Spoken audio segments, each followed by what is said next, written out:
안녕하세요. 저는 트렌드코리아 소비트렌드 분석센터에서 대한민국 소비자의 변화를 연구하고 있는 권정윤입니다. 여러분들이 익히 들어보셨을 트렌드코리아라고 하는 책을 2018년도부터 집필에 참여했고요. 올해로 8년차 저자로 활동하고 있습니다. 저는 소비자학으로 이제 학사, 석사, 박사 과정을 모두 마쳤는데요. 소비자학이라는 것은 사람들이 더 나은 삶을 살기 위해서 무엇을 필요로 하는지, 그러려면 이제 시장과 사회는 어떻게 변해야 하는지 다양한 각도에서 연구하는 학문입니다. 사실 현대사회에서 이 소비라고 하는 게 단순히 물건을 사는 행위만이 아니고요.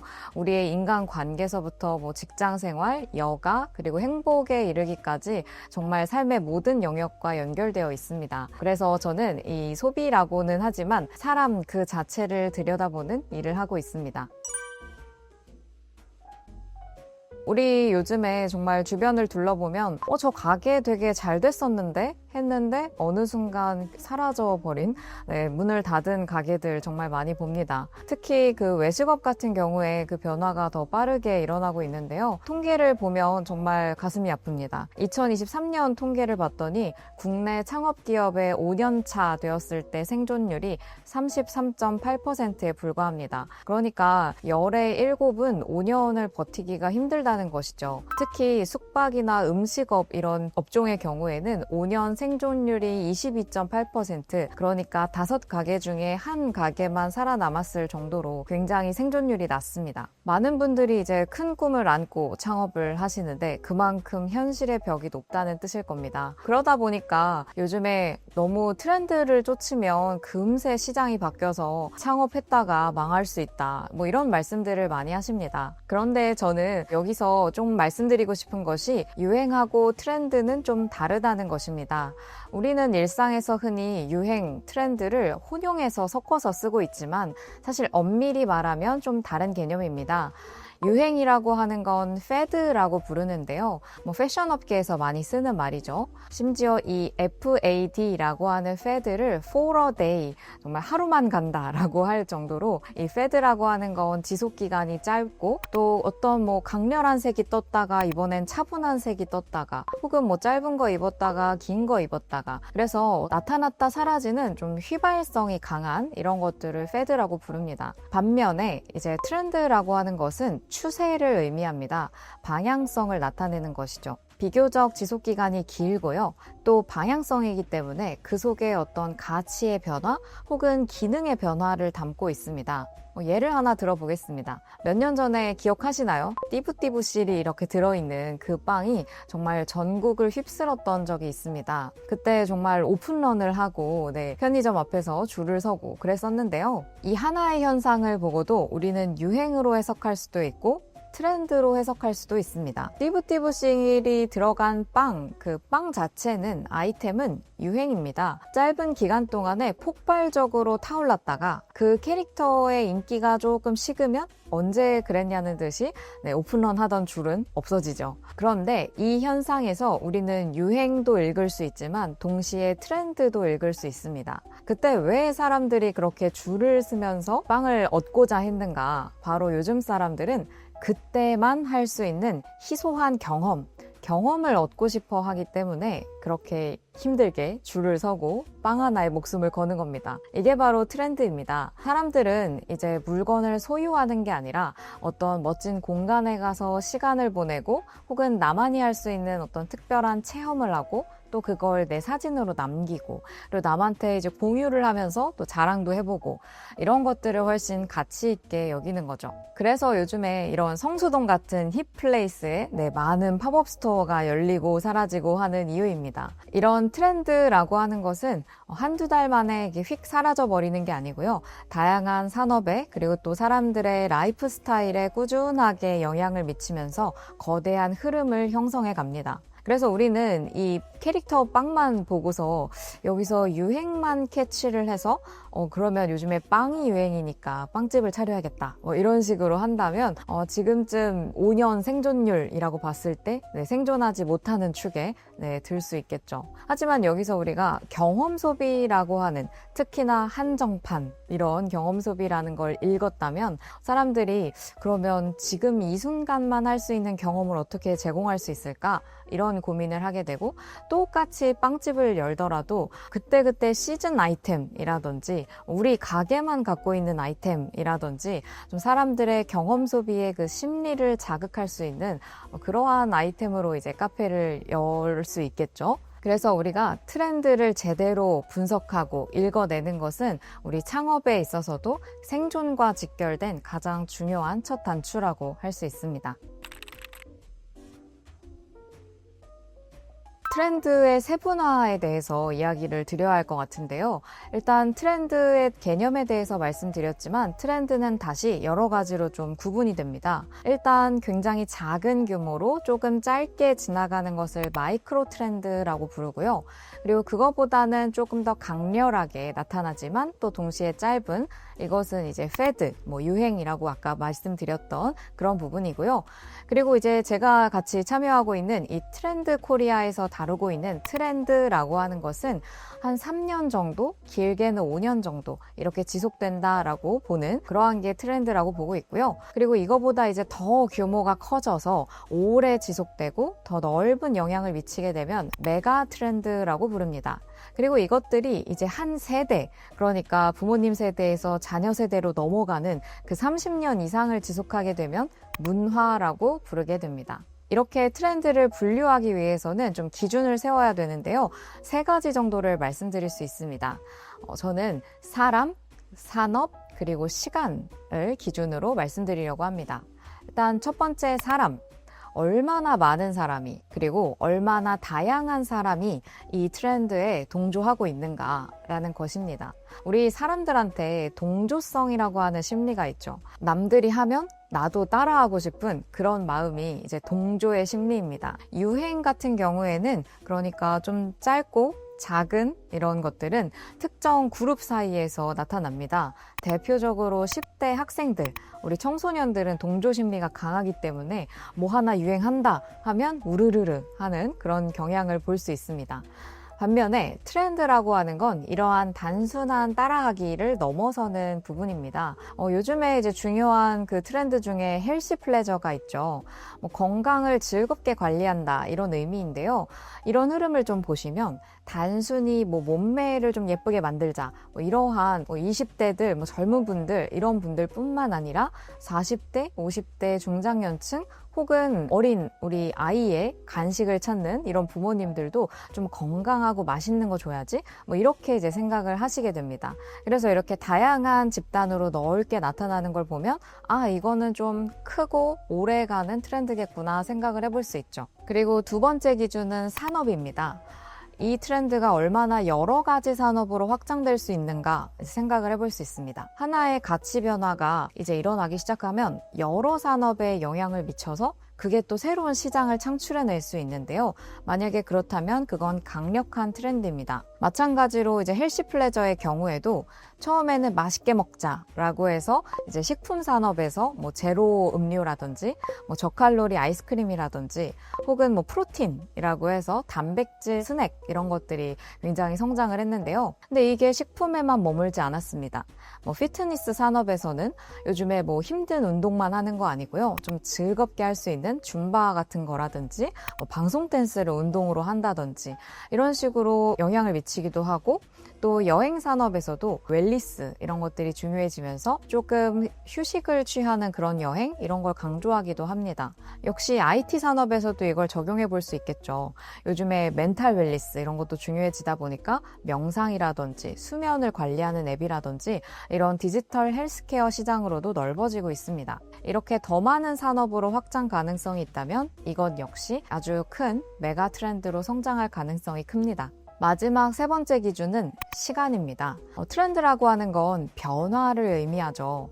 그래서 얼마나 오랫동안 꾸준히 성장하고 있는가, 이게 굉장히 중요합니다. 갑자기 튀어오른 현상이면 이거는 금방 지나가는 유행일 가능성이 높습니다. 반면에 정말 중요한 트렌드라면 서서히 몸집을 키우는 경향을 볼 수 있습니다. 그래서 우리가 어떤 데이터를 볼 때 특정 시점의 데이터만 보는 게 아니라 그때 가장 잘 많이 나오는 게 뭐지? 이것만 보는 게 아니라 최소한은 1년 전 혹은 3년 전, 5년 전과 비교를 하면서 지금 이 데이터의 흐름이 어떻게 꾸준히 성장해 왔는지 이걸 보는 게 중요합니다. 그래서 우리는 이제 갑자기 몰아친 파도가 아니고요. 계속해서 거대하게 몰려오는 그런 조류를 좀 타야 한다라는 것이죠. 트렌드를 쫓다 보면 이제 많은 분들이 근데 지금 이 트렌드가 지금 진입하기에는 좀 늦은 트렌드는 아닐까?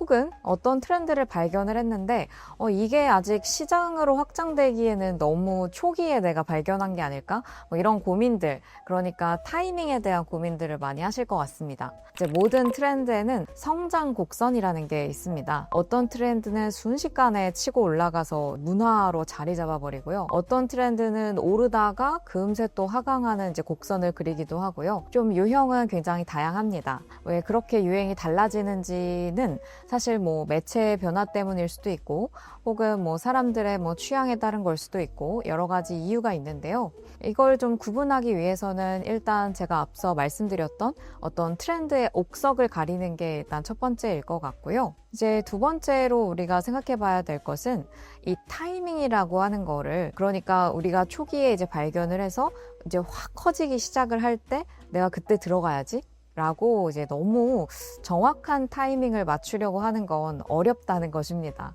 대신에 우리가 내가 지금 어떤 상황에 처해 있고 그걸 내가 어떻게 해석해서 어떤 전략을 취할까, 이걸 판단하는 게 더 중요할 것 같습니다. 아마 내가 지금 이미 너무 중요한 트렌드를 너무 늦게 잡은 게 아닐까 이런 생각을 하시는 분들 있을 텐데요. 만약에 너무 경쟁자가 이미 많고 시장도 포화 상태인 것 같다 라고 하면 사실 이건 이 시장이 검증되었다는 뜻일 수도 있습니다. 그만큼 중요한 시장이라는 것이죠. 이때 그러면 우리가 취해야 될 전략은 이 시장에 아직 빈틈이 있지 않을까? 라고 생각하는 것입니다. 그래서 시장을 조금 더 작게 쪼개보고 더 깊게 파고드는 흔히 말하는 틈새 시장이라고 하는 걸 찾아내야 된다는 것이죠. 예를 들면 이제 우리 사회가 1인 가구도 많아지고 혹은 이제 점점 불편한 것들을 피하고 편리함을 찾아가는, 예전에 이제 트렌드 코리아에서도 편리미엄이라는 키워드도 있었는데요. 이렇게 편리한 것들을 찾아가다 보니까 밀키트 시장 같은 거 중요해지고 있죠. 근데 밀키트 시장은 이미 포화 상태라고도 할 수 있습니다. 대기업도 참여하고 있을 만큼 경쟁이 치열한 시장입니다. 그렇다면 우리가 여기에 뛰어들면 안 되냐? 그것만은 아닌 것 같습니다. 고객을 잘 세분화해보면요. 요즘에 정말 다양한 만성 질환들이 있습니다. 대표적으로 당뇨 같은 거 생각해 볼 수 있겠죠. 그래서 당뇨 환자분들을 위한 밀키트, 혹은 아직 당뇨는 아니지만 당뇨 위험군에 있는 분들을 위한 밀키트, 이런 식으로 세분화할 수도 있고요. 반려동물 키우시는 분들도 많으니까 반려동물하고 같이 앉아서 먹을 수 있는, 반려동물과 뭔가 세트를 이루고 있는 이러한 밀키트, 여러 가지를 고려해 볼 수 있겠죠. 이제 또 반대로 어떤 트렌드를 내가 발견한 것 같은데 아직은 이게 너무 이른 건가? 혹은 아직 이렇게 시장이 커지지 않은 걸 보면 내가 이 트렌드가 아닌 걸 트렌드라고 착각하고 있나? 이러한 불안감도 있을 수 있습니다. 하지만 이거는 어떻게 보면 이 시장이 존재하지 않는다는 게 아직은 내가 경쟁자가 없다, 내가 먼저 선점할 수 있다 라고 해석할 수도 있습니다. 자, 이때 필요한 전략은 무엇인가? 우리가 일단 아주 최소한으로 시도해 보는 겁니다. 우리가 이걸 흔히 최소 기능 제품이라고 부르죠. 미니멈 바이어블 프로덕트, MVP라고 부르는데요. 일단 내가 작동할 수 있는 한 가장 작은 사이즈로 우리 제품이나 서비스를 만들어 보고 이걸 한번 가설을 세워서 증명을 해보는 겁니다. 이미 대중적으로 알려진 그 서비스 중에 드롭박스라고 하는 것 다들 알고 계시죠? 이 드롭박스의 경우에도 이 처음에 서비스를 출시하기 전에 이 창업자가 먼저 이 서비스가 어떻게 작동하는지 한 3분짜리 시연 영상을 한번 만들어서 인터넷에 올려봤답니다. 그랬더니 수만 명이 나 그거 쓰고 싶다 라고 대기자가 몰렸다는 것이죠. 그래서 요즘은 SNS 시대니까요. 이렇게 아이디어 차원에서 한번 올려보고 사람들의 반응을 보고 검증을 받고 이런 것들을 더 가볍고 퀵하게 할 수 있게 되지 않았나 이런 생각이 듭니다. 트렌드를 찾는 방법은 정말 아주 다양한 방법론들이 있는데요. 오늘은 이제 아주 구체적인 그 조사 기법 같은 걸 말씀드리기보다는 이제 접근법을 크게 두 가지로 말씀을 드리고 싶습니다. 일단 첫 번째는 거시적인 거고요. 두 번째는 미시적인 겁니다. 첫 번째로 거시적인 환경 변화를 좀 봐야 되는데요. 보통 이제 많은 분석들이 있는데 그 중에 유명한 게 패스트 분석입니다. PEST 라고 부르는데요. P는 정치, political이라는 뜻이고요. E는 경제, economic이라는 뜻이고요. 그리고 S는 사회, social입니다. 그리고 마지막 T는 기술, technological을 뜻하고 있습니다. 각각을 조금 살펴보면 P, 정치의 경우에는 지금의 정부 혹은 어떤 이 거대한 글로벌 트렌드일 수도 있고요. 어떤 정책, 어떤 제도가 지금 중요하게 떠오르고 있는가. 예를 들어서 지금의 어떤 이 정부가 친환경 에너지에 굉장히 힘을 싣고 있다. 그러면 관련된 산업에 이제 기회가 많이 생기겠죠. 가장 최근에는 또 데이터 이 3법 개정되면서 개인정보 활용할 수 있게 이제 열어주면서 데이터 기반의 스타트업들이 굉장히 또 많이 생기기도 했습니다. 두 번째는 경제인데요. 경제는 당연하게 또 소비 심리에 굉장히 영향을 미칩니다. 요즘처럼 고물가 시대가 되면 소비자들은 이 10원이라도 좀 아껴보려는 그런 심리가 커지는데요. 그러다 보면 짠테크에 관심이 많아집니다. 공동구매 플랫폼이라든지 중고거래 앱이라든지 혹은 저가 PB 상품 이런 것들이 이제 기회가 열리는 그런 신호로도 볼 수 있습니다. 세 번째는 이제 사회입니다. 인구 구조는 정해진 미래라고 하는 유명한 말도 있죠. 그래서 그것처럼 이제 먼 미래를 예측할 수 있기도 하고요. 또 어떤 제도나 이런 것들이 사람들의 가치관에도 영향을 미칩니다. 우리나라의 그 중요한 변화 중에 하나는 고령화 그리고 1인 가구 증가일 겁니다. 이제는 확실하게 이제 내다볼 수 있는 미래가 되었는데요.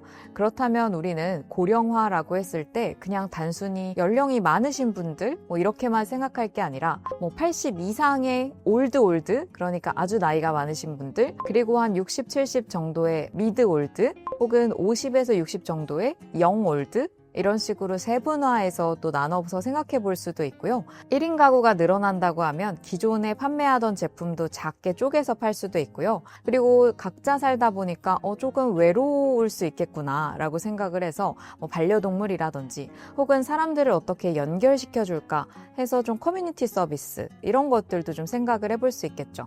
그리고 마지막으로 이제 기술이 있습니다. 이제 새롭게 기술이 등장하면 우리의 삶에 영향을 미치게 되는데요. 거대한 기술의 변화를 생각해 본다면 모바일 시대가 된 게 대표적이죠. 지금 우리가 보고 있는 미디어 혹은 쇼핑하는 그런 습관들 그리고 우리의 일상의 모습까지 기술 변화로 인해서 완전히 바뀌었습니다. 말하지 않아도 다들 아시고 계시겠지만 앞으로는 이제 생성형 AI가 또 모든 산업에 영향을 미치지 않을까 생각이 듭니다. 자, 이렇게 거시적 접근 방법이 있었다면 이번에는 미시적 혹은 귀납적인 접근 방법이 있습니다. 아주 작은 현상들로부터 이제 트렌드를 찾아내는 것인데요. 저는 좀 두 가지를 강조드리고 싶습니다. 첫 번째는 최대한 다양한 출처 혹은 다양한 자료를 확인하는 것이 좋습니다. 예를 들면 뉴스를 확인하고 뉴스레터를 구독하실 수도 있고요. 저는 이제 도서 그러니까 서점에 가서 한 번씩 어떤 책들이 나왔는지 훑어보기도 하고요. 또 관심 있는 분야의 전문가들 SNS를 팔로우 해두시면 이제 여러분들의 이야기들을 보다 보면 이게 요즘 이쪽 산업에서는 좀 대세구나 이런 것들을 좀 관찰할 수 있습니다. 그리고 또 하나는 직접 발로 뛸 수 있는데요. 거리 관찰, 타운워칭이라고도 부르는데 성수동이라든지 이런 좀 힙플레이스 이런 곳을 직접 돌아다니면서 요즘에 사람들이 어디에 줄을 서고 어디에 이렇게 몰려드는지 혹은 어떤 사람들이 여기서 돌아다니고 있는지 혹은 이들이 어떤 행동을 보이는지 이런 것들을 좀 관찰할 수 있습니다. 제가 또 하나 강조드리는 건 인터뷰인데요. 절대로 이제 책상 앞에 앉아서 발견할 수 없는 거 그게 바로 인터뷰입니다. 소비자 인터뷰를 해도 좋고요. 혹은 현업에 종사하고 계시는 분들 이런 분들에게 가서 인터뷰를 요청을 하면 정말 귀한 이야기들을 많이 해주시거든요. 그래서 이런 것들을 들을 수 있습니다. 두 번째로 좀 강조하고 싶은 것은 꾸준히 지속적으로 관찰하는 것입니다. 트렌드는 변화를 파악하는 것이기 때문에 한 시점만 봐서는 지금 뭐가 트렌드인지 알기 어렵습니다. 그래서 시점 간의 비교를 좀 해야 되는데요. 1년 전하고 지금 뭐가 다르지? 5년 전하고 뭐가 다르지? 이렇게 비교를 하려면 꾸준하게 데이터를 축적을 해놓고 내가 관심 있는 분야를 지속적으로 관찰을 해서 발견을 하는 게 중요합니다. 트렌드의 주기가 짧아지고 있는 것도 트렌드입니다. 트렌드가 빨리 변하는 게 하나의 트렌드인데요. 그건 아무래도 지금 우리 매체의 환경이 변화한 것 때문일 겁니다. 정보가 빨리 생산이 되고 또 순식간에 글로벌로 유통이 되고요. 그러다 보니까 요즘에 이 상품, 서비스 이렇게 만드시는 사람 입장에서는 내가 이거 열심히 준비했는데 출시하고 나면 그새 트렌드가 바뀌어 있는 거 아니에요? 이런 걱정들을 많이 하십니다. 사실 트렌드가 이렇게 빨리 변화하는 건 우리 시대의 변화기 때문에 거스를 수는 없을 것 같고요. 전략을 좀 바꿔야 될 것 같습니다. 그래서 이제는 뭔가 출시하려고 할 때, 창업을 하려고 할 때 내가 진짜 완벽하게 이거 준비해서 한 번에 터뜨려야지. 이렇게 생각하시면 어려울 것 같고요. 일단 작게 시도하고 빠르게 수정하는 게 좋겠다. 이렇게 말씀을 드립니다. 불확실성이 커졌기 때문에 이제 완벽하게 준비한다는 것 자체가 말이 안 되고요. 그리고 요즘의 소비자들은요, 완벽한 결과물을 얻는 것보다는 이 서비스를 운영하는 사람이 내 목소리를 들어주면서 이거 불편해요 하면 얼른 바꿔주고 이런 거 더 있었으면 좋겠어요 하면 또 더 해주고 이런 식으로 나와 함께 성장해가는 그러한 브랜드를 훨씬 애정을 갖고 바라봅니다. 때로는 우리가 생각했던 방향이 완전히 틀렸을 수도 있습니다. 그럴 때는 또 과감하게 하던 걸 접고 방향을 전환을 하는 피보팅이라는 것도 생각해 볼 수 있습니다. 그리고 또 이제 가장 중요한 이야기인데요. 이 트렌드에 대해서 이야기하고 있지만 우리가 변하는 것만 생각하지 말고 변하지 않는 게 무엇인지를 생각을 해야 됩니다. 너무 변화에만 이렇게 몰두를 하다 보면 만약에 이 트렌드가 바뀌었을 때 준비했던 게 어떻게 될까요? 그래서 우리는 우리 브랜드 혹은 이제 내가 내놓고 싶은 이 서비스가 어떤 기반 위에 있는가, 변화하는 것 말고 변화하지 않는 나만의 어떤 고유한 철학이라든지 혹은 본질적인 어떤 가치 이런 것들을 생각을 해야 됩니다. 그게 바로 우리 브랜드의 정체성이라고 할 수 있겠죠. 저는 이 트렌드를 바람에 좀 비유하고 싶은데요. 예를 들어서 우리가 바다를 이제 배를 타고 건넌다라고 했을 때 우리가 너무 트렌드에만 따라가려고 하면 바람에 휘둘려서 이리 갔다가 저리 갔다가 이렇게 표류를 하게 될 겁니다.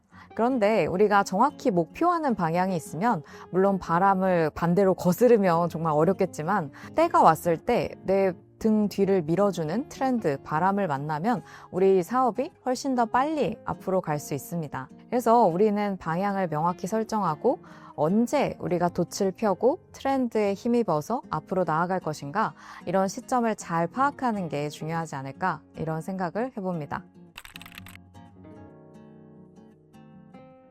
결국 트렌드를 읽는 능력은 요즘 이 급변하는 시장에서 살아남기 위해서 정말 필수적인 역량, 필수 조건이 되었다고 해도 과언이 아닐 겁니다. 요즘에 이 시장의 패러다임을 바꾸었다고 생각할 만한 그런 글로벌 브랜드를 보시면요. 모두 이 시대 변화, 이 거대한 트렌드에 잘 올라탔기 때문에 지금처럼 성장할 수 있었지 않나 싶습니다. 예를 들면 넷플릭스도 대표적이죠.